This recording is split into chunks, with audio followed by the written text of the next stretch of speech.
আসসালামু আলাইকুম। আমি মোহাম্মদ পরশালী দেওয়ান। আজ আপনাদের সম্মুখে উপস্থিত হয়েছি দুটি পালা গান নিয়ে। সেই পালা গান গুরু এবং শিষ্য।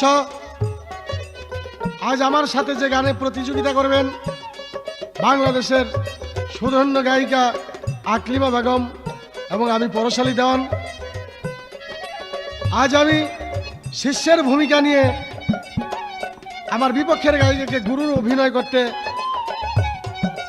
অনুরোধ রাখব এবং আমার প্রশ্নগুলি সঠিকভাবে আপনি জবাব করবেন। এই ক্যাসেট প্রযোজনা পরিচালনা করেছেন আমাদের এম এ মালিক ভাই।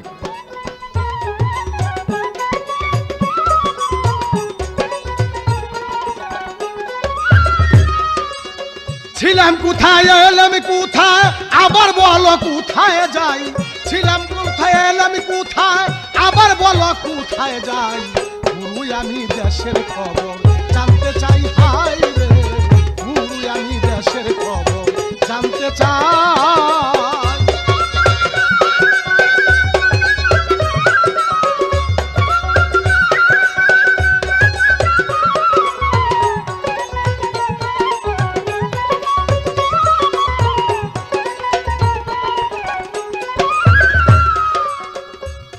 মনরে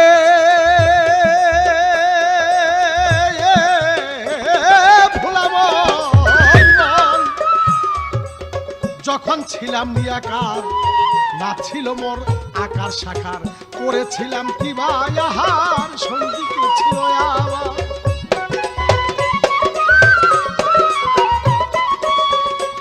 তখন হস্তবদ নাই রে আমার চলাফেরা হয় কি প্রকার।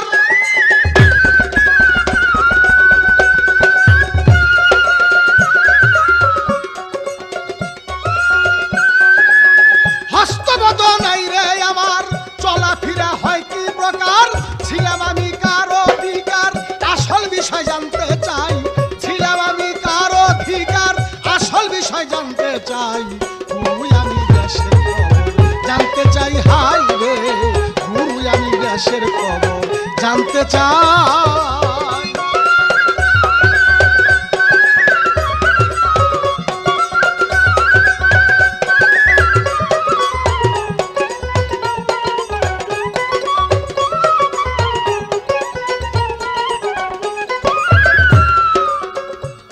মনরে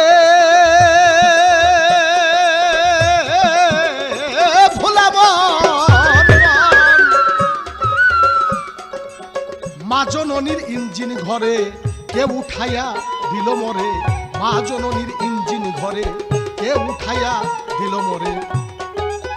ছিলাম আমি তার ভিতরে বলো কি প্রকারে নিলাম ঠাই।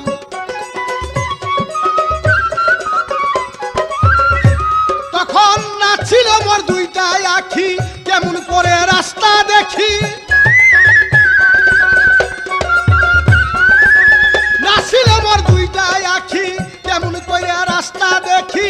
মাতৃগর্ভে যাইয়া থাকি আমি কি সন্ধানে নিলাম খাই। মাতৃগর্ভে যাইয়া থাকি বলো কি সন্ধানে নিলাম খাই। গুরু আমি দেশের খবর জানতে চাই। হাই রে দয়াল আমি দেশের খবর জানতে চাই। ছিলাম কোথায় এলাম কোথায় আবার বলো কোথায় যাই। ছিলাম কোথায় এলাম কোথায় আবার বলো কোথায় যাই। দয়াল আমি দেশের খবর জানতে চাই। হাই রে গুরু আমি দেশের খবর জানতে চাই।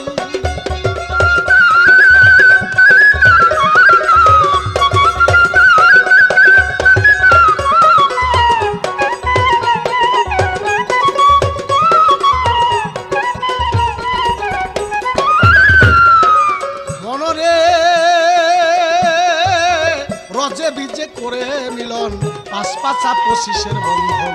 এই দেহ গড়ল নিরঞ্জন কি সন্ধানে গড়ে সাই।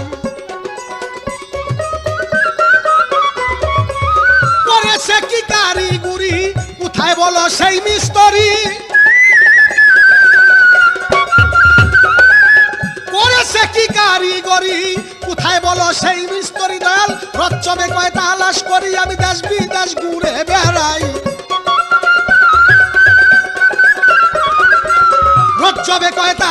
করি আমি দেশ বিদেশ ঘুরে বেড়াই দয়াল আমি দেশের খবর জানতে চাই হাই রে দয়াল আমি দেশের খবর জানতে চাই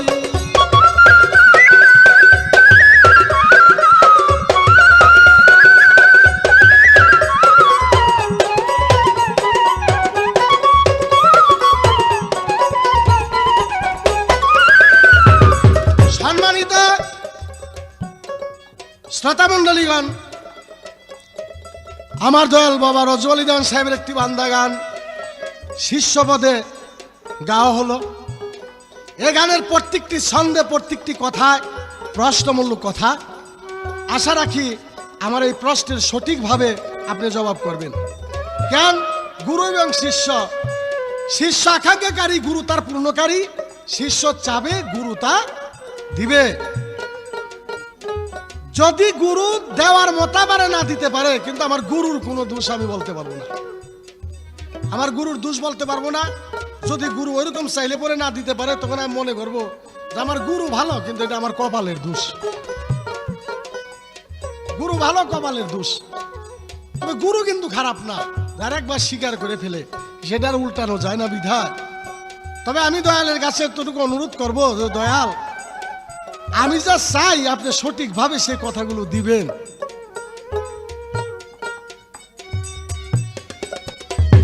মনরে রজে বীজে করে মিলন, পাঁচ পাঁচা 25-এর বন্ধন, গড়েছিল সাই নিরঞ্জন, কি প্রকারে গল্ল সাই।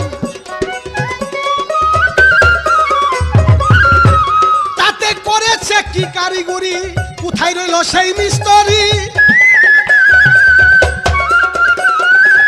করেছে কি কারিগরি, কোথায় রইল সেই মিস্ত্রি। দল রজ্জবে কয় তালাশ করি, দেশ বিদেশ ঘুরে বেড়াই। রজ্জবে কয় তালাশ করি, আমি দেশ বিদেশ ঘুরে বেড়াই। দয়াল আমি দেশের খবর জানতে চাই হাই রে, দয়াল আমি দেশের খবর জানতে চাই।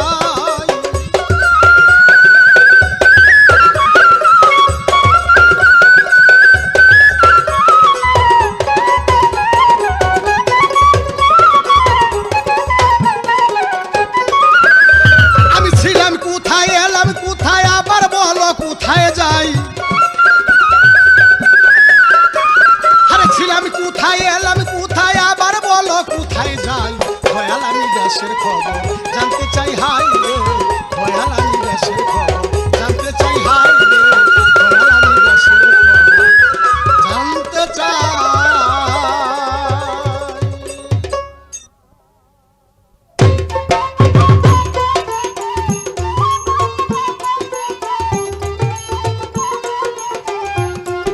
প্রিয় শ্রোতা মণ্ডলী, আপনাদেরকে জানাচ্ছি প্রীতি ও শুভেচ্ছা।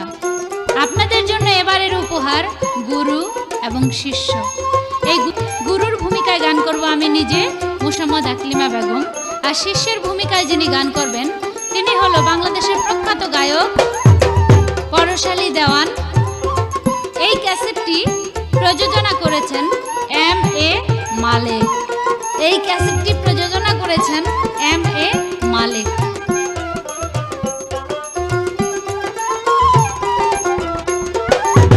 গুরুতে নাই বিশ্বাস ভক্তি, গুরুতে নাই বিশ্বাস ভক্তি, গুরু জগৎপতি জেনে, গুরু জগৎপতি জেনে, মন মগ্ন না প্রেম রসে, গুরু ভজন হবে কিসে, গুরু ভজন হবে কিসে।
গান গেয়েছেন, রজ্জবালি দেওয়ান সাহেবের গান।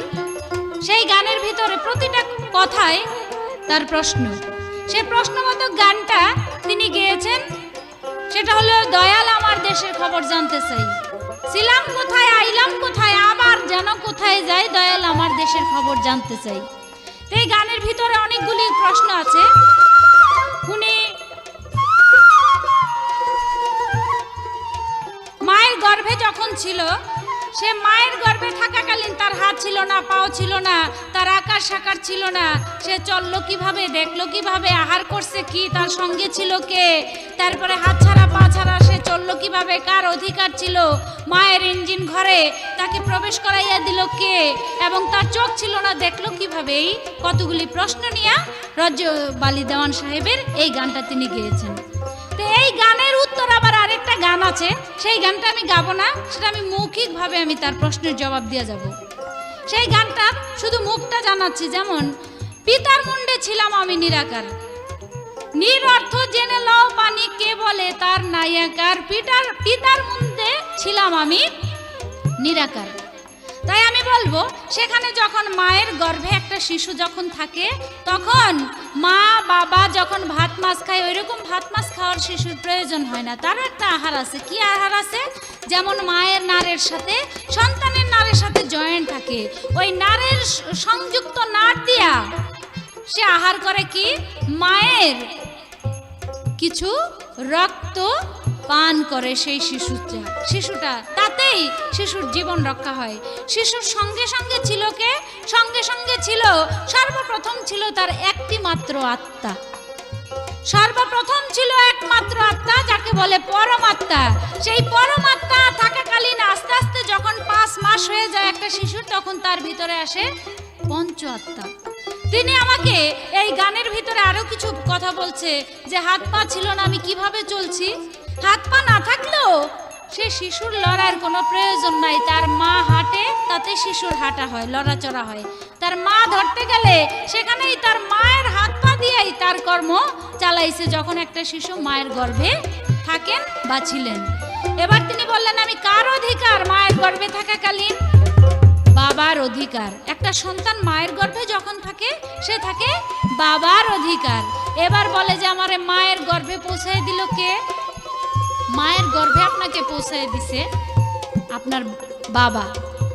আপনি ছিলেন রুহু আকারে আলমে আরওয়ার মধ্যে, সেখান থেকে ওই যে গান গেয়েছেন, ছিলাম কোথায় আইলাম কোথায় আবার যেন কোথায় যাই। আপনি প্রত্যেকটা মানুষ ছিল আলমে আরওয়ার মধ্যে।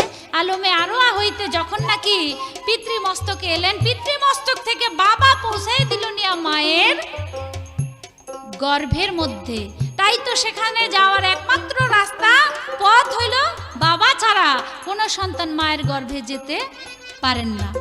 এবার আলমে আরওয়ার থেকে আসলাম পিতৃমস্তকে, পিতৃমস্তকের থেকে মায়ের গর্ভে, মায়ের গর্ভ থেকেই দুনিয়ায় আমি ভূমিষ্ঠ হইলাম। দুনিয়ায় ভূমিষ্ঠ হবার পরে আবার আমার যেতে হবে, কোথায় যেতে হবে? মাওলানা রুমি, জালালউদ্দিন রুমি বলেছেন, লোকে বলে বাঁশি বাজে, আসলেও বাঁশি বাজে না, বাঁশি কাঁদে। কেন কাঁদে? বাঁশি কাঁদে এই বলে যে আমি ছিলাম বাঁশ ঝাড়ে, আর সে বাঁশ ঝাড় থেকে আমাকে গাছ কেটে আনলো, কেটে আনার পরে সেটাকে টুকরো টুকরো করলো, তারপরে গজাল কুইরা এটাকে ছিদ্র করলো, ছিদ্র করার পরে ফু দিলেই বলে বাজে, আসলেও বাজে না, কাঁদে। কারণ সেই বাঁশি এর জন্যই কাঁদে যে আমি আমার এই জীবনে আর কোনোদিন কি আমি গিয়া সেই বাঁশঝাড়ে গিয়া লাগতে পারবো কিনা। তদ্রূপ আপনি ছিলেন কোথায়, আসলেন কোথায়, আবার যাবেন কোথায়? সেই বাঁশঝাড়ে, অর্থাৎ সেই রুহু আকারে আলমে আরওয়ার মধ্যে যে ছিলেন, সেই জায়গায় গিয়া পৌঁছতে পারবেন কিনা, এই চিন্তা, এই ধান্দায়, এর জন্যই মানুষ একজন পীরের হাতে হাত রেখে বায়াত গ্রহণ করে। সেখানে কিভাবে ছিল এবং সেখানে যেতে পারবে কিনা, সেই রাস্তা খুঁজে পাওয়ার জন্য একজন কামেল মুর্শিদের হাতে হাত রেখে বায়াত গ্রহণ করে। তাই তিনি বলছে যে আমার রাস্তা দেখি কিভাবে। রাস্তা মায়ের গর্ভে যখন আপনি ছিলেন, তখন আপনাকে রাস্তা দেখাইছে আপনার মা। বাবার মস্তকে যখন ছিলেন, তখনও বাবা রাস্তা দেখাইছে। যখন রুহু আকারে ছিলেন, তখন রাস্তা দেখাইছে স্বয়ং আল্লাহ আপনাকে। পথ প্রদর্শক হইয়া আপনার পথ দেখাই দিছে আল্লাহ তাআলা। কিভাবে আপনার এই দুনিয়াতে আসতে হবে, কার মাধ্যম হইতে কার মাধ্যমে, কার মাধ্যম থেকে কার মাধ্যমে যাবেন, এই রাস্তাগুলি সম্পূর্ণ মূল বাতলানেওয়ালা মালিক হইল সেই সৃষ্টিকর্তা, যাকে বলে আপনার পরম গুরু। এই ছিল ওনার প্রশ্ন। আশা করি আমার শিষ্যের ভূমিকায় যিনি গান করতেছেন তার প্রশ্নের জবাব এখানেই শেষ। গুরু মহাশক্তি জেনে করলে আত্মসমর্পণ,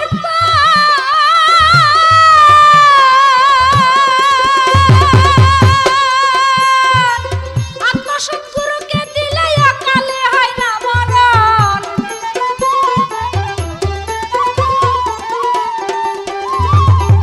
গুরু মহাশক্তি জেনে করলে আত্মসমর্পণ, আত্মসৎগুরুকে দিলে অকালে হয় না মরণ।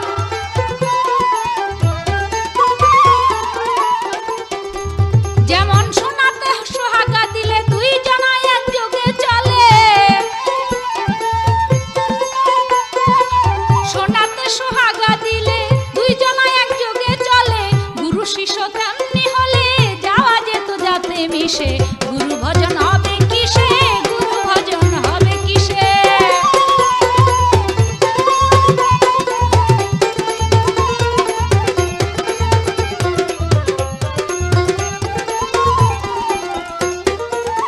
লোহাতে লাগিলে পরশ লোহা হইয়া যায় কাঞ্চন,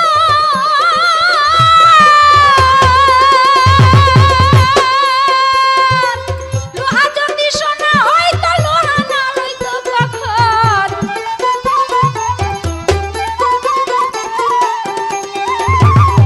লোহাতে লাগিলে পরশ লোহা হইয়া যায় কাঞ্চন, লোহা যদি স্বর্ণ হইতো লোহা না রইতো কখন।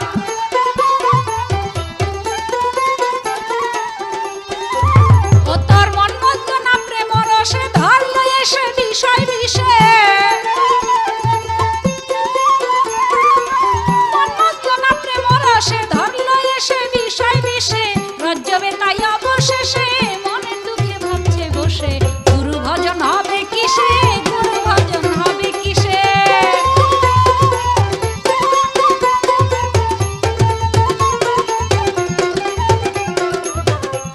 প্রিয় শ্রোতা মণ্ডলী, গুরু শিষ্য পালা আমরা যখন আসরে গিয়ে থাকি ঠিক সন্ধ্যা রাত্র থেকে একেবারে ভোর রাত্র পর্যন্ত, তখনই গাইলে পরে দেখা যায় গুরুর পালা যে গায় শিষ্যকে কোনো প্রশ্ন করেন না, যদিও করেন রাত্র 2টা 3টা 4টা থেকে হয়তো 2-4টা প্রশ্ন করে, এই রাত্র শেষ।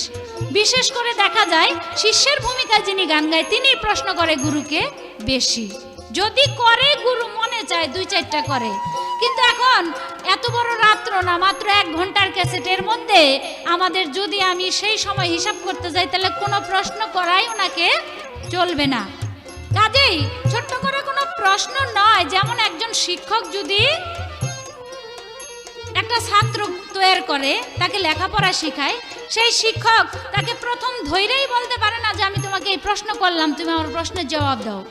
যেমন 6 মাস 9 মাস 12 মাসের একটা পরীক্ষা আছে, টেস্ট পরীক্ষা, ওই টেস্ট পরীক্ষা করা যায়, একজন করতে পারে শিক্ষক একটা ছাত্রকে।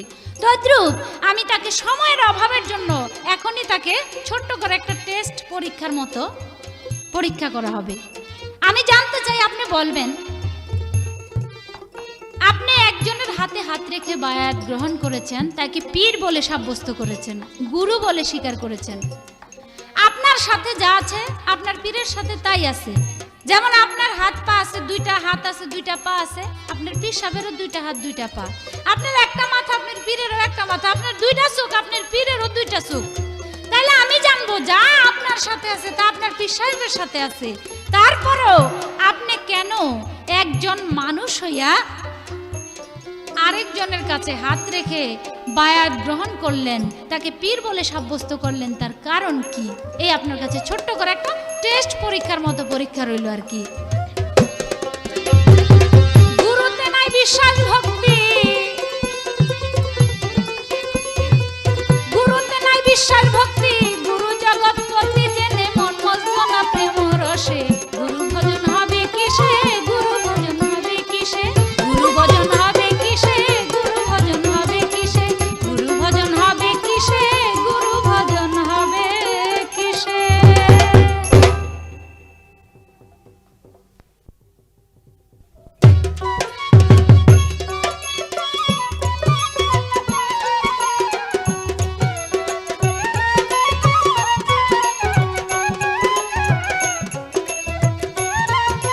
সম্মানিত শ্রোতা মণ্ডলীগণ, আজ গুরু শিষ্য পালার ভিতরে আমার গুরু প্রথম যে একটি গান আমার প্রশ্ন ছিল, আসলে জবাব করেছে, আপনারা তা শুনেছেন। কিন্তু এটা আমার ভাগ্য খারাপ, আমার দয়াল যাই কিছু দেয় আমি সেটা অস্বীকার করতে পারি না যে এটা খাঁটি স্বর্ণ আমাকে দেয়নি। কিন্তু আমার কপাল খারাপ, গুরু ভজন হয় না বলে, আমার সেই ভজনে ত্রুটি আছে বিধায় বলে আমার গুরু ভজন ঠিক মতো হলো না। তাই সে মনের দুঃখ বেদনা নিয়ে আমার এই গানটি, আমার দয়াল যেন আমার গুরু আমার এই গানটা শুনে। ওরে মায়া জালে রইলাম ভুলে, মায়া জালে রইলাম ভুলে, ভুল তো গেল না রে দয়াল আমার গুরু ভজন কেন হলো না, দয়াল আমার গুরু ভজন কেন হলো না।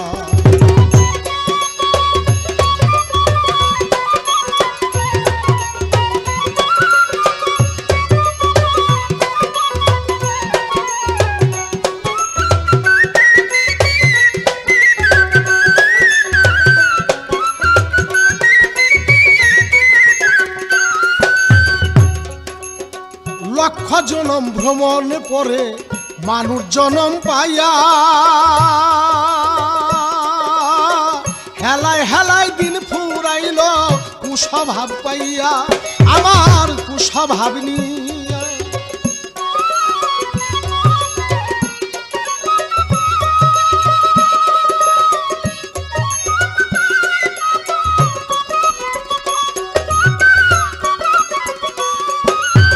মন বেটা হয় বড় পাজি বুঝতো মানে না, আমার মন বেটা হয় বড় পাজি বুঝতো মানে না রে দয়াল আমার গুরু ভজন কেন হলো না, দয়াল আমার গুরু ভজন কেন হলো না।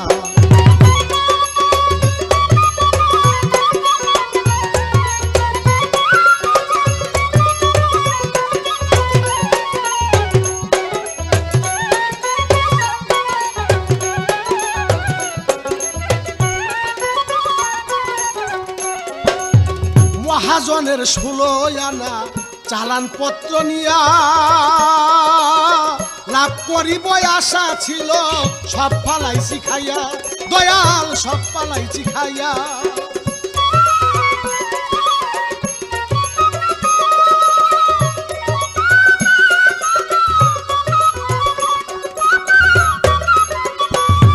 আমি চালান খাইয়া হইলাম দেনা, চালান রইল না, আমি চালান খাইয়া হইলাম দেনা, হয়েছি দেনা রে দয়াল আমার গুরু ভজন কেন হলো না, দয়াল আমার গুরু ভজন কেন হলো না। ওরে মায়া জালে রইলাম ভুলে, ভুল তো গেল না, ওরে মায়া জালে রইলাম ভুলে, ভুল তো গেল না রে দয়াল আমার গুরু ভজন কেন হলো না।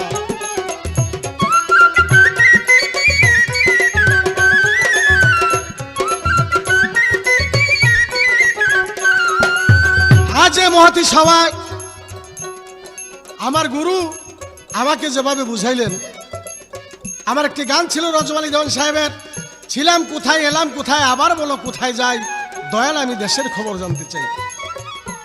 ইনি আমাকে মার গর্বটাতে বুঝাইলেন, তুমি মার গর্বে এই অবস্থায় ছিলা, মার সহচরী হয়েছিল, মা যা খাইতো তুমি তা খাইতা, কিন্তু তো মায়ের কথা গেল। যখন ছিলাম নিয়াকার, না ছিল মোর আকার সাকার, সেখানে করেছিলাম কি বাহার, সঙ্গী কে ছিল আমার। রজে বিজে করে মিলন, বাসবাসা পশিসের বন্ধন, গড়েছে সেই নিরঞ্জন, তাতে করেছে কি কারিগরি, কোথায় আছে এই নিস্তরী রজ্জ বেগে তারস করি দেশ বিদেশ ঘুরে বেড়াই দয়াল। আপনি আমাকে জবাব করলেন, বড় সুন্দর, ভালো লাগলো, ভালো জবাব। কিন্তু এই বিষয় আমি জানতে চাই, আমি আল্লাহর কাছ থেকে মায়ের উদরে আসতে 9টি বাতনকে ভেদ করে আমি পৃথিবীর বুকে আসছি। আমার দয়ালের কাছে জানতে চাই, আমি কোন বাতিনে কি আকারে কতদিন পর্যন্ত কোথায় কি অবস্থায় ছিলাম। এই দেশটি আমার প্রশ্ন। তবে দয়াল বলে আমি কিছু প্রশ্ন করতে পারবো না, তবে একটা টেস্ট পরীক্ষা তার আমি করব না। আমি মনে করি পানি যদি ভালো হয় তার মাছও ভালো হয়, গুরু যদি ভালো হয় তার শিষ্য ভালো হয়। তো আমার গুরু ভালো, শিষ্য ভালো, এটা হলো টেস্ট পেস্ট কি। আরে যেইটা দিয়ে লাঙ্গল পয়দা হইব ওইটা গাছের থেকে বেঁকা হয়, ওটা সাইজে বেঁকা করা যায় না। যেটা দিয়ে লাঙ্গল পয়দা হইব ওটা গাছের থেকে জন্মে থেকে বেঁকা। আমার টেস্ট পেস্ট রে আপনি যেটি পারেন আমার কাছে জিজ্ঞাসা করেন। তো আমার একটা কল্পনা ছিল গুরুর তো কোনোদিন অভাব নাই, কিন্তু দেখলাম আমার কাছে প্রশ্ন করে নিশ্চয়ই গুরুর অভাব আছে। কি প্রশ্ন? তোমার হাত আছে, পা আছে, কান আছে, মুখ আছে, হস্ত পদ লিঙ্গ গুজ্জ চক্ষু কর্ণ নাসিকা বাক, তোমার সব কিছু আছে, আমারও সব কিছু আছে। তো আমার সব কিছু আছে, তোমার সব কিছু আছে, তবে তুমি একজন মানুষের কাছে বায়েত মুরিদ হলে কেন? না দয়াল, এই কথা যদি আপনি বলেন যে তোমারও যা আছে আমারও তা আছে, তাহলে আমি মনে করবো আমার গুরু ঠিক না। আমার গুরুর যা আছে আমার তা নাই, আমার নাই বিদায়ী আমার গুরুর কাছে যাওয়া দরকার। আমার গুরু হলো মহাজ্ঞানী, আমি হইলাম অজ্ঞানী। তাই আমার দয়াল রাজ্যবাড়ি দেওয়ার বলেছে অজ্ঞানী যায় জ্ঞানীর কাছে, চৈতন্য জ্ঞান বাবার আসে। তাহলে আপনি তো মহাজ্ঞানী আর আমি ভক্ত অজ্ঞানী, আপনার কাছে এই জন্যই যাই সে মহাজ্ঞানকে লাভ করার জন্য একজন অজ্ঞানী জ্ঞানী লোকের কাছে যায়। আমার গায়ে কাম ক্রোধ লোভ মদ মাৎসর্য ছয়টা রিপুতে আমি জর্জরিত, আমার গুরুর কিন্তু তা নাই। গুরুর রাগ নাই, কাব নাই, হিংসা নাই, মিথ্যা নাই, গৌরব নাই, অহংকার নাই, আর আমার এইগুলি আছে। তাই আমি বলবো এইগুলি সংশোধন করার জন্য একজন কামিলিনী মুর্শিদের হাতে বায়াত হওয়ার দরকার। অজ্ঞানী জ্ঞানী লোকের কাছে যাবে। যেমন গুরু হলো পরশ আর ভক্ত হলো ঝনকার লোহা, যার স্পর্শে লাগলে লোহাও স্বর্ণ হইয়া যায়। এখন দেখলাম আমিও লোহা, হেও লোহা, হে কয় তুমিও, তোমারও যা আছে আমারও তা আছে, তাহলে দুই লোহা হইলে তো তাহলে গুরু বজনই না। আমি তো মনে করি আমার গুরু পরশ আর আমি হলো লোহা, ওটার মধ্যে ছোঁয়া দিলে আমি সরস হয়ে যাবো। দেখলাম সরস তো দূরের কথা, আমিও লোহা, হেও লোহা, তুমি আমি ভাই ভাই, এক গাঠি নাও ভাই।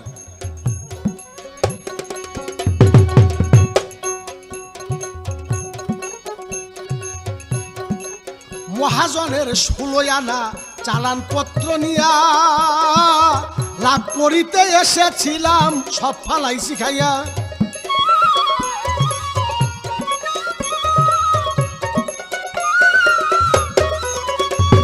আমি চালান খাইয়া হইলাম দেনা, হয়েছি দেনা, আমি চালান খাইয়া হইলাম দেনা, হয়েছি দেনা রে। দয়াল আমার গুরু ভজন কেন হল না, দয়াল আমার গুরু ভজন কেন হল না।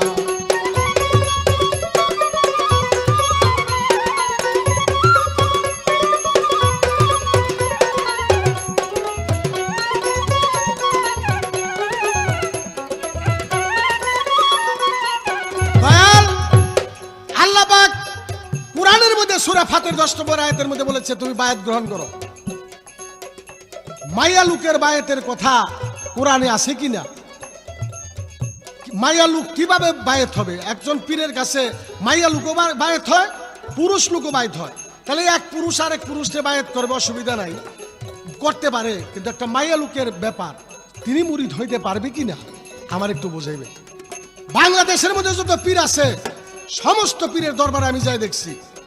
আবার কেউ কেউ বেজারা হইতে পারে, এমন এক পীরের দরবারে গেলাম, যাই দেখলাম 5 লাম্বই একটা কাপড়, পিসাব এক মাথা ধরে রাখছে, আর ওই কাপড় ধরে ধরে মানুষ মুড়ি ধইতেছে। মুড়ি ধোয়ার পরে পিসাবের কাছে ডাক দেয়, পিসাবের কাছে যায়, গেলে পরে পিসাবের সাহায্য টাঙ্গলিটা ওই ভক্তের এই বাউমুর এক দুধের নিচে, কলবের নিচে দিয়ে একটা পার দেয়। পার দিলে একের ভক্তে ফালদা উঠে, ফালদা উঠে কলব তার জারি হয়ে গেল। কয় যে তোর মরা কলবটা জিন্দা করে দিলাম, কলবটা তোর মরা আসলো জিন্দা করে তাজা করে দিলাম। দয়াল একটা পুরুষের বাউমুর স্তনের খুসা দিল, তাতে মরা কলবটা জিন্দা হয়ে গেল। আচ্ছা ওই পিসাবের কাছে তো মাইয়া লুকে মুড়ি দিয়েছে, আচ্ছা ওরে খুসাটা কোন জায়গার মধ্যে দিব? ওরে খুসাটা কোন জায়গায় দিব? এখন ওই স্তনের মধ্যে পিসাব খুসা দিতে পারবো কিনা? ওর কলবটা জারি হইব কেমনি আমার একটু বুঝিয়ে দিবেন। কপালে যাই থাক, আর গুরু শিষ্য পাল্লা আর পাইবে না পাই, মরি যদি দয়াল রে লইয়া মরু, কপালে যাই থাক। যদি আমি মইরও যাই, দয়াল রে বুকলে মরু, মরে সারা সারি নাই।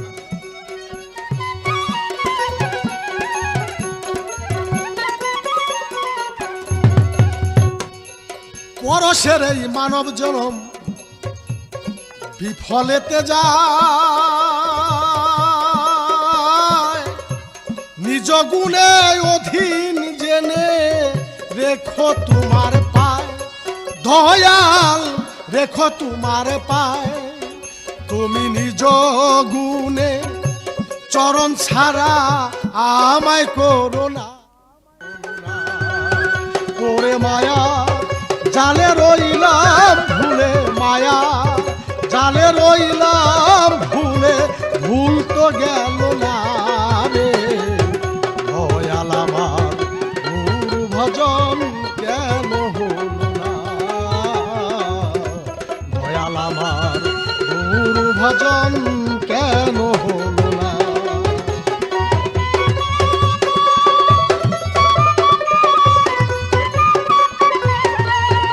ওরে মায়া জালে রইলাম ভুলে ভুল তো গেল না রে দয়াল আমার গুরু ভজন কেন হলো না দয়াল আমার গুরু ভজন কেন হলো না দয়াল আমার গুরু ভজন কেন হলো না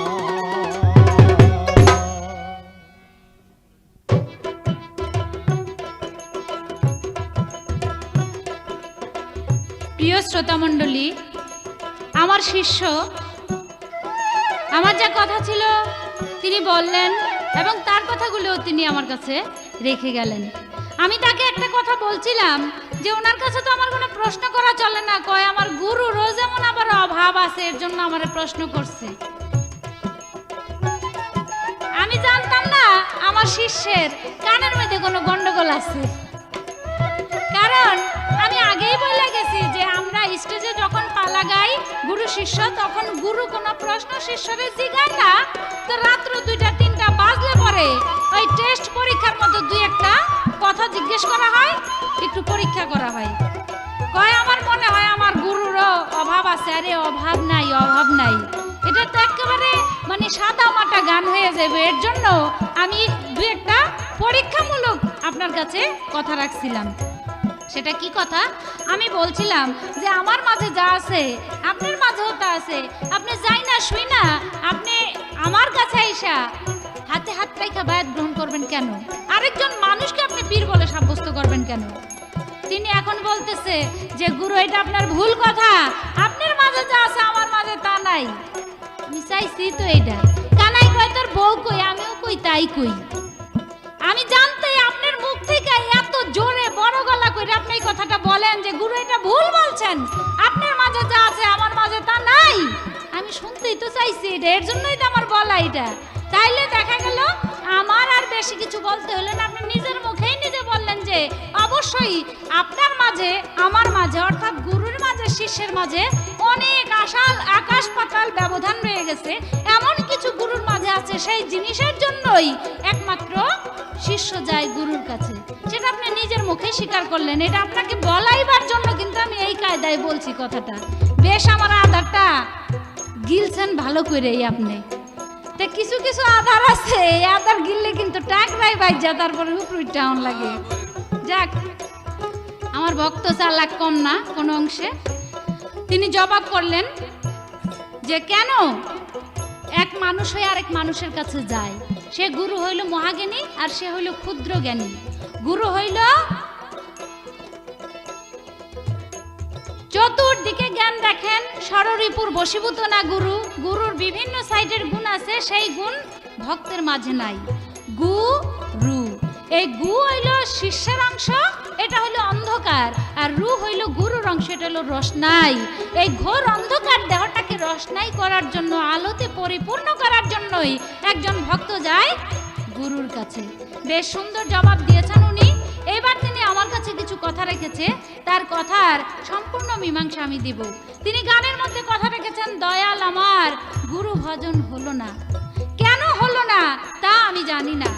আবার আরেকটি কথা বলছেন যে মন বেটা আমার বড় পাজি বুঝতো মানে না, গুরু দয়াল আমার গুরু ভজন হইল না। দেখেন, গুরু ভজন হইল না, এটা যদি না করেন তাহলে গুরু কিন্তু আপনারা ভজন ভজাইয়া দিতে পারবেন, আপনারা শিখাই দিতে পারবে।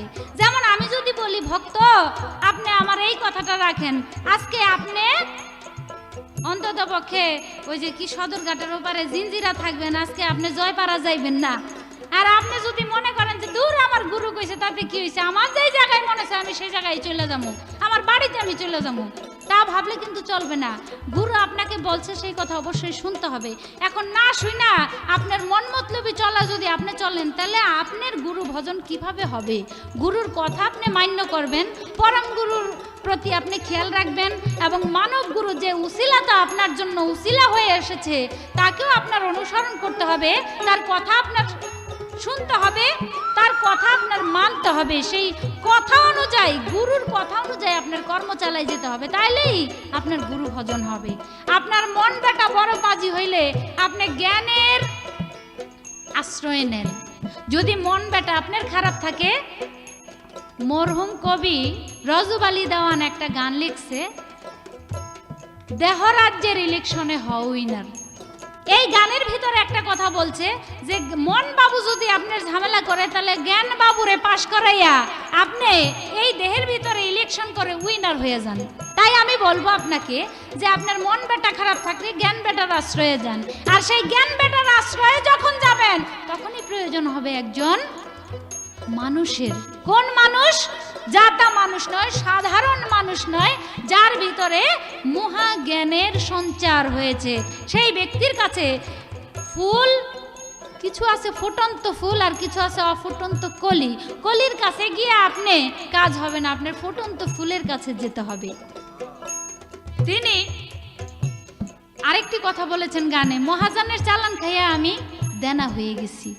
বেশ, মহাজনের চালান খেয়ে যদি দেনা হন, এই পৃথিবীর বুকে রাজা হইতেছে ফকির, ফকির হইতেছে রাজা। রাজারা ধন রত্ন আল্লাহ জল্ল চলাফেরা করে নষ্ট করে ফেলায়। নষ্ট করে ফেলাইলে কি হবে?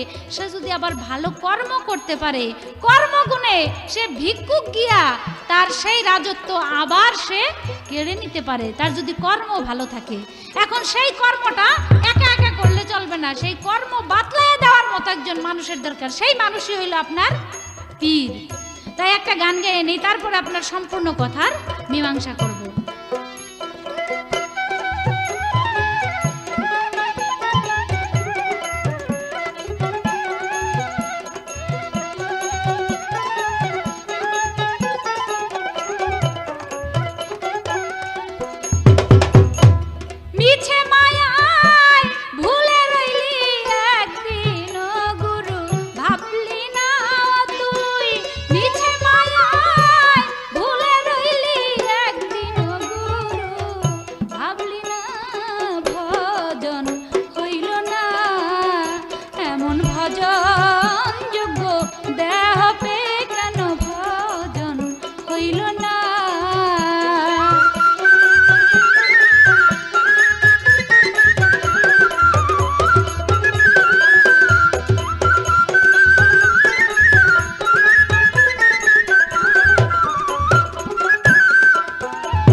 লক্ষ জনম ভ্রমণের পরে শ্রীগুরু ভজনার তরে রে, লক্ষ জনম ভ্রমণের পরে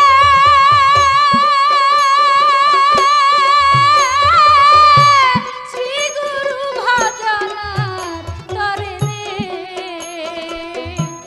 এসেছিলি স্বীকার করে বুঝে কর্ম করলি না তুই।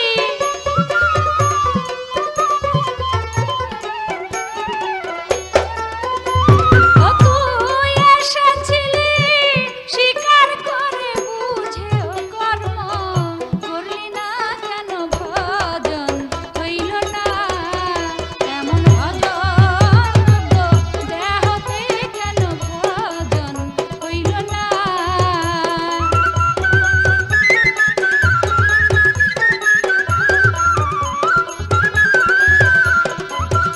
প্রিয় শ্রোতা মণ্ডলী, আমার প্রতিপক্ষ শিল্পী অর্থাৎ আমার শিষ্যের ভূমিকায় যিনি গান গাইতেছেন, উনি কিছু কথা রেখেছেন। রজে বীজে যখন তৈরি হয়, এই তৈরি করার মিস্ত্রিটা কে?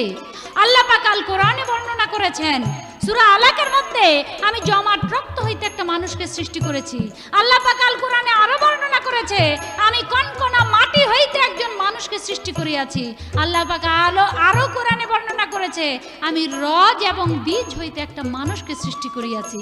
তাইলে ওই যে রজ বীজ হইতে, পিতা মাতার রজ বীজ হইতে একটা মানুষ সৃষ্টি হয়, তৈরি করে, এই মিস্ত্রি কে? এই মিস্ত্রি মূলের ঘরে মিস্ত্রি। কোরআন অনুযায়ী জবাব দিতে গেলে স্বয়ং আল্লাহ তাআলা সৃষ্টিকর্তা, সেই সৃষ্টিকর্তা সৃষ্টি করেছেন রজে বীজে একজন মানব সন্তানকে।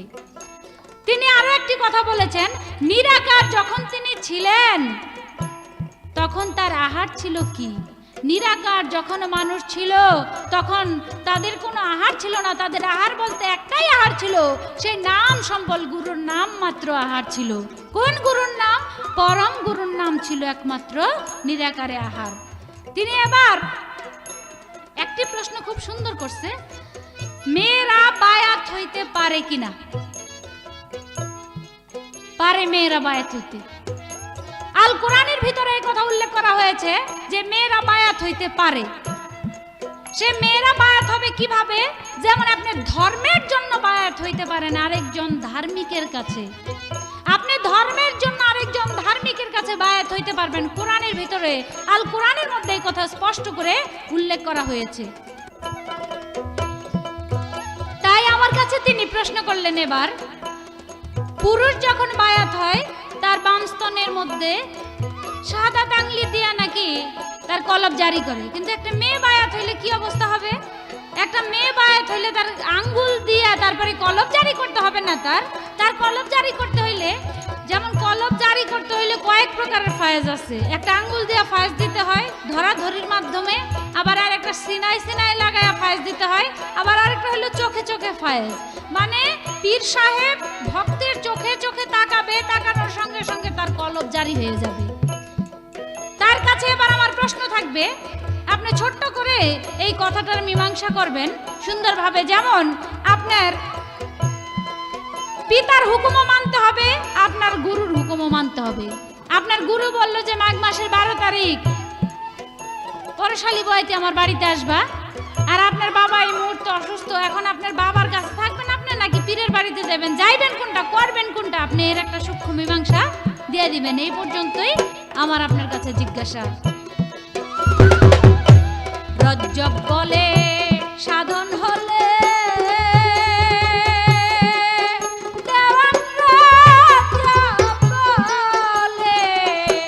সাধন হলে কর্মফল একবার মিলে রে, গুরু স্বরূপ রব মিশিলে,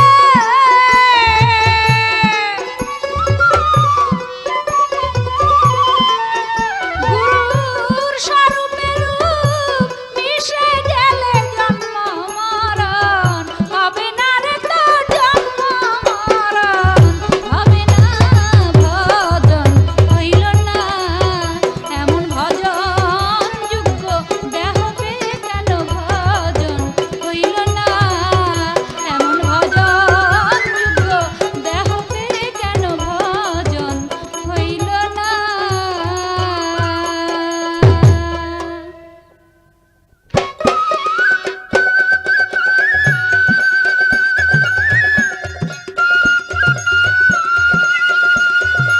সম্মানিত শ্রোতামণ্ডলীগণ, আমার বিপক্ষের গায়িকা আমাকে যেভাবে জবাব করেছেন, আমার গান ছিল, দয়াল আমার কেন গুরু ভজন হলো না? গুরু তোমাকে আদেশ করতে পারে যে পরশ তুমি কালীগঞ্জ থাকো, তুমি জয়পাড়া যাও না। তুমি যদি জয়পাড়া যাও তাহলে দেখা গেল তুমি গুরুর কথা নষ্ট করেছো। আরে আমারও তো কথাই জায়গায়, আমি কেন তোমার কথা নষ্ট করি? তুমি কি আমার সেটা কন্ট্রোল করে দিতে পারো না? তাহলে আমি মনে করবো যে আমার গুরুর কোনো পাওয়ার নাই,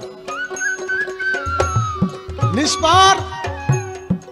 আমি যে তোমার কথা নষ্ট করি, দয়াল তোমার এমন কোনো শক্তি আছে কিনা সেইটাতে তুমি আমাকে কন্ট্রোল করে দাও, যাতে তোমার কথা আমি নষ্ট না করি। আমার দয়াল আসলে ওনার কানে ডিফেক্ট আছে, কানে ডিফেক্ট। কি করব? আমি জিজ্ঞাসা করেছিলাম আমার গুরুদেবের কাছে, দয়াল আমি যে মাতৃগর্ভে গেলাম, বাবা জামাকে উঠাই দিল, এই মাতৃগর্ভের আসার আগেও আমি আল্লাহর দরবার থেকে 9টা বাতেন পাশ করে ধাপে ধাপে মায়ের গর্ভে আসছি। আমি কোন বাতেনের মধ্যে কি অবস্থায় কি আকারে ছিলাম? আসলে আমার গুরু এই কথা কোনো প্রতিবাদ জবাব না করে আমাকে অনেক ধরনের পেশাল আমাকে বুঝাইলেন, কিন্তু আমার দয়াল সে কথা তার লক্ষ্য নাই। তোমার দয়াল যে জবাব দিতে পারবে না এমন কোনো কথা না। চিন্তা ভাবনা করি যে এই লোকের কাছে আমি মুড়ি ধরলাম কেন?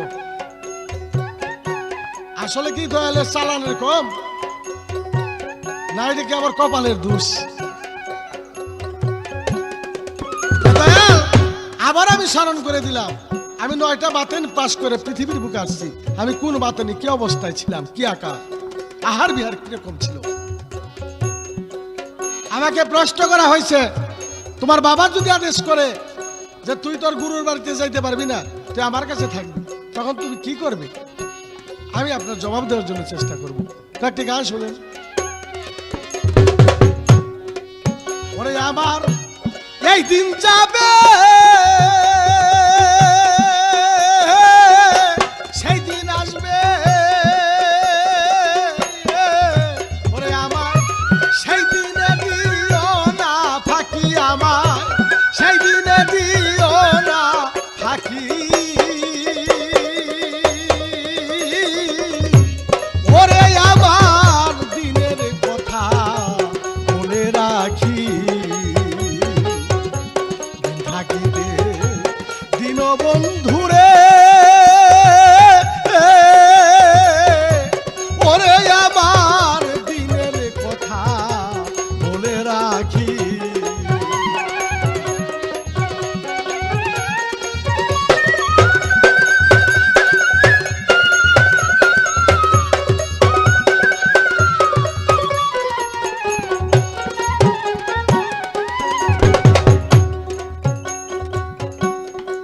ওরে দয়াল যাত্রা হব, যাত্রা পথে কেউ যাবে না সেদিন আমার সাথে, আমার অসময় দেখি। আমি যাত্রা হব, যাত্রা পথে দয়াল কেউ যাবে না আমার সাথে সেদিন অসময় দেখি। সেদিন নামের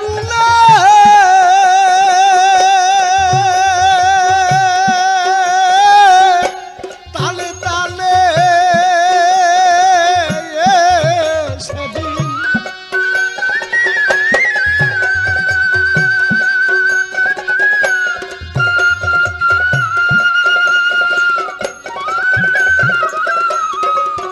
দয়াল নাচে জানো আমার এই প্রাণে পাখি, দয়াল নাচে জানো আমার এই প্রাণ পাখি।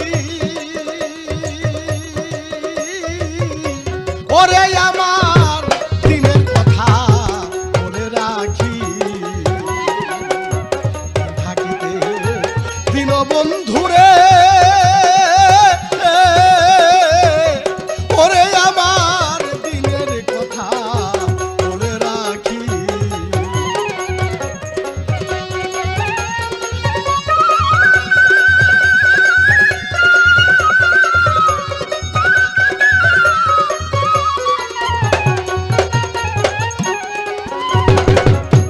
যেদিন উঠবে অন্তর্জলি দিও তোমার পদধূলি আমার সর্বগায় মাখি।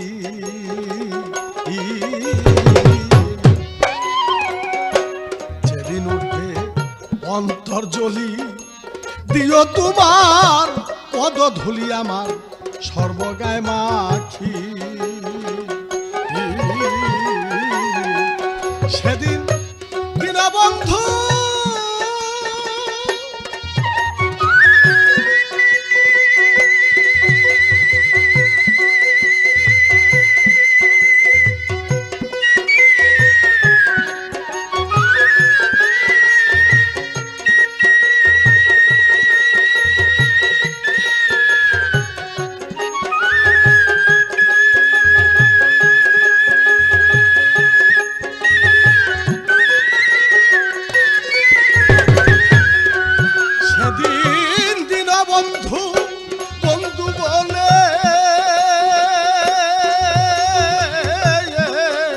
আমার ঝরে জানো এই দুই আখি আমার দীনবন্ধু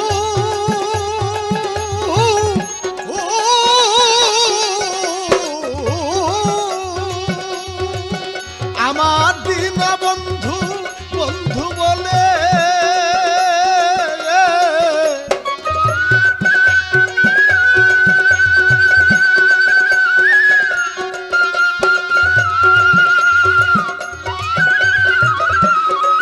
ওই আবার ঝরে জানো এই দুই আখি আমার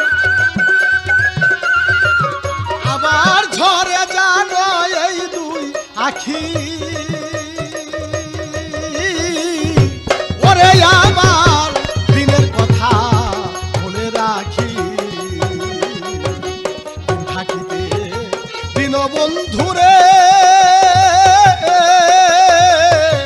ওরে আমার দিনের কথা মনে রাখি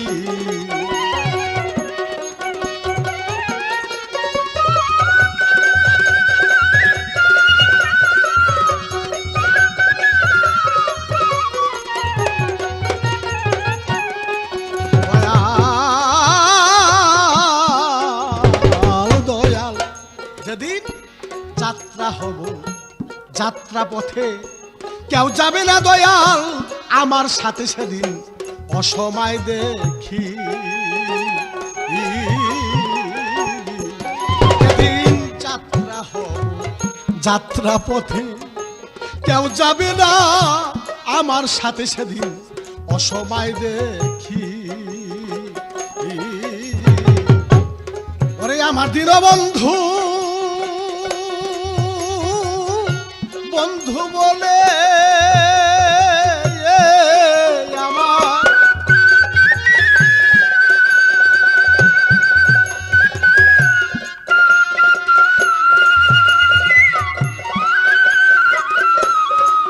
ওরে আমার নাচে জানো এই প্রাণ পাখি আমার নাচে জানো এই প্রাণ পাখি ওরে আমার দিনের কথা বলে রাখি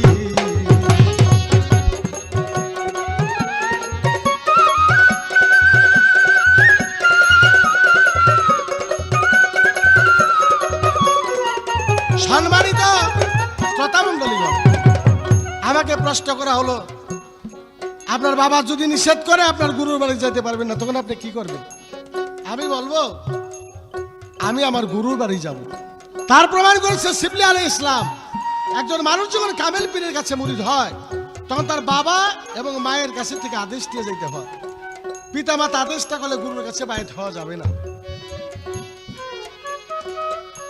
পিতা মাতার বাক্য নিয়ে পীরের কাছে যেতে হবে তাই আমি বলবো তাহলে দেখা যেতেছে বাবা এবং মা যে কাজটা করতে পারে পীর সে কাজ করে বাবা মা উভয় নিয়ে বোঝায় যে আমার ছেলেকে আপনি মানুষের মতো মানুষ বানিয়ে দিবে তাই আমি বলবো ভক্তের কাছে গুরু বাক্য ফরজ মা বাবার বাক্য ফরজ যখন মা বাবা গুরুর হাতে দিয়েছে আমি আমার গুরুর বাড়ি যাব তাতে যদি আমার পাপ পূর্ণ যাই কিছু হয় সেটা আমার গুরু সংশোধন করে নিবে সেই পাপের ভাগী আমি না আপনার জবাব আমি করলাম এবার আমার যে প্রশ্ন রয়েছে 9টি বাতন সম্বন্ধে আপনি জবাব করবেন আমার কোনো প্রশ্ন সামনে নাই ওই প্রশ্নের জবাব পিছের প্রশ্নের জবাব আপনি করবেন পরে আমাকে প্রশ্ন করে জবাব দেওয়ার চেষ্টা করব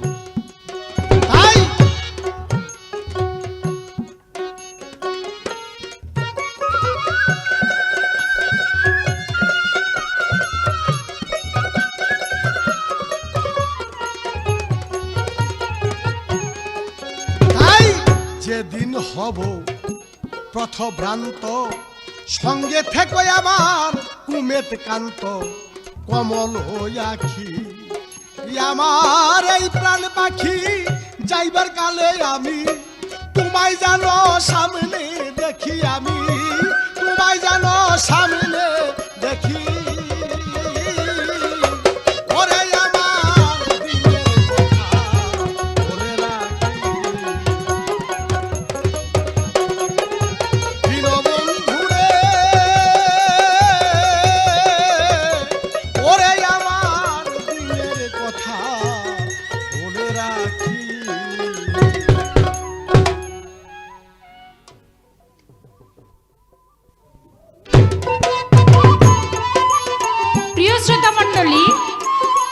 শিষ্য যেমন কথায় বলে না, বোবার মুখে বুল ফুটছে।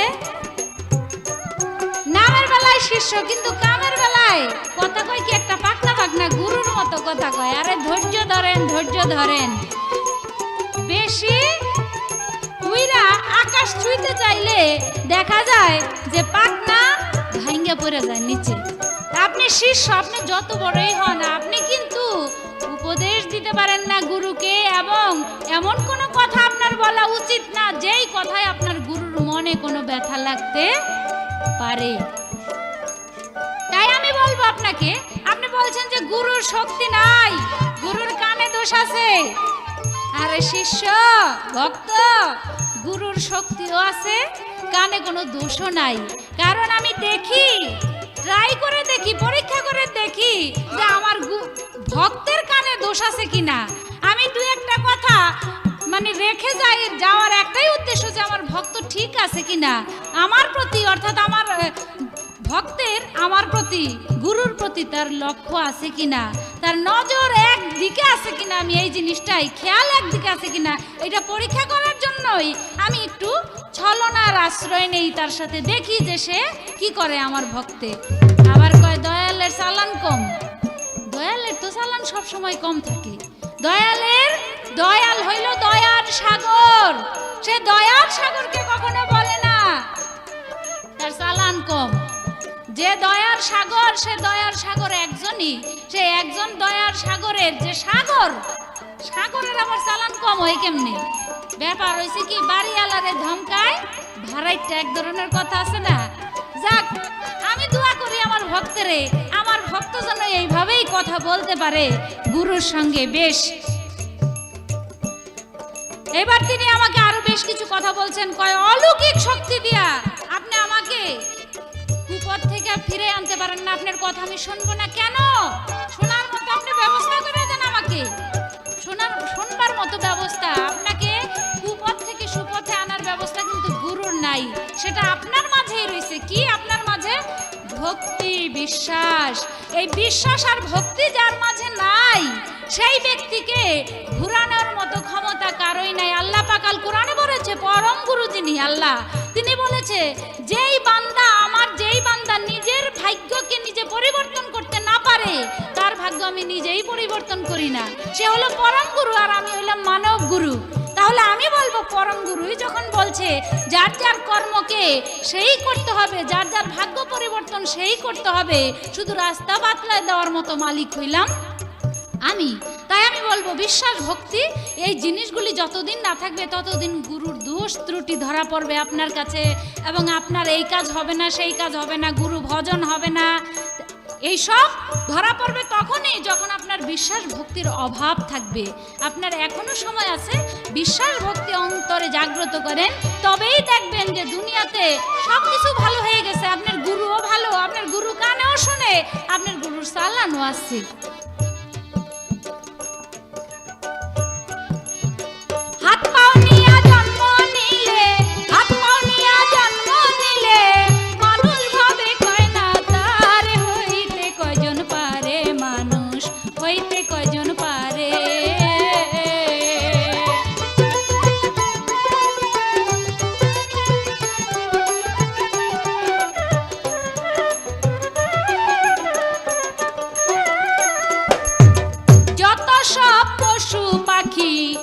পিচাস আর নয় রে বাকি, কলিতে সবই দেখি মানুষ আকার ধরে।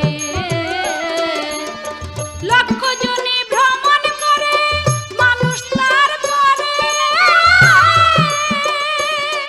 ভোলা মন মনরে। লক্ষ জনে ভ্রমণ করে, লক্ষ জনে ভ্রমণ করে মানুষ হয় তার পরে। মানুষ পশু যায় রে চিনা, মানুষ পশু যায় রে চিনা, স্বভাব কর্ম অনুসারে হইতে কয়জন পারে, মানুষ হইতে কয়জন পারে।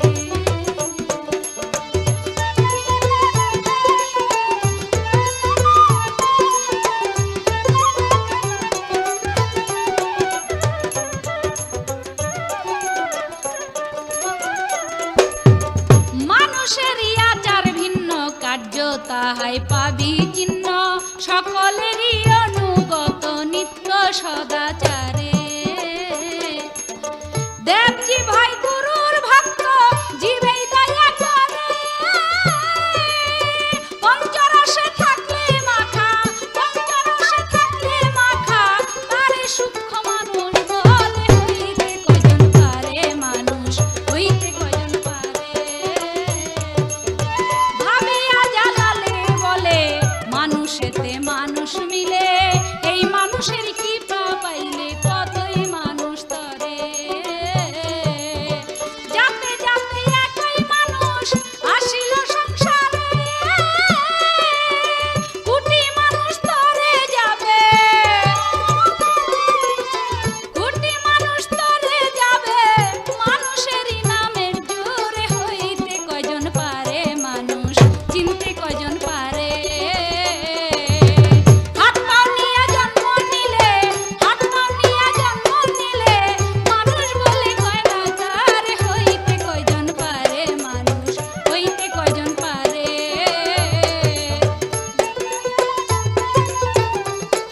প্রিয় শ্রোতা মণ্ডলী, আমার ভক্ত আমাকে প্রশ্ন করেছেন, 9 বাতুন ঘুরে তারপরে এই পৃথিবীতে আসে, আবার মায়ের গর্ভে যখন একটা সন্তান যায় তখনও 9 বাতুন ঘুরে তারপরে সন্তান যায়, আবার 9 বাতুন ঘুরে এই পৃথিবীতে আসে। 9 বাতুনে তার আকৃতি কি এবং সেখানে কি কর্ম ছিল? 9 বাতুন ঘুরে যখন একটা মানুষ এই পৃথিবীতে আসে তখন এই বাবার মস্তকে যতক্ষণ আসে ততক্ষণ রুহু আকারেই থাকে। বাবার মস্তক হইতে যখন মায়ের উদরে যায় তখন সেই মানুষটার আকৃতি থাকে একটা কীটের মতো। বাবার আকার, বাবার কাছ থেকে যখন আবার মায়ের গর্ভে যায়, এই মায়ের গর্ভে যাইতে 9 বাতুন ঘুইরা সেটা কীটের আকারই আকৃতি থাকে, এটার আকৃতি আর পরিবর্তন হয় না। আবার দুনিয়ায় যখন আসে, সে দুনিয়ায় আসার সময় হয়ে আসে একটা মানুষ হইয়া। সময়ের জন্য আর বেশি কিছুই বলা গেল না, এই পর্যন্ত আমাদের পালা গান শেষ।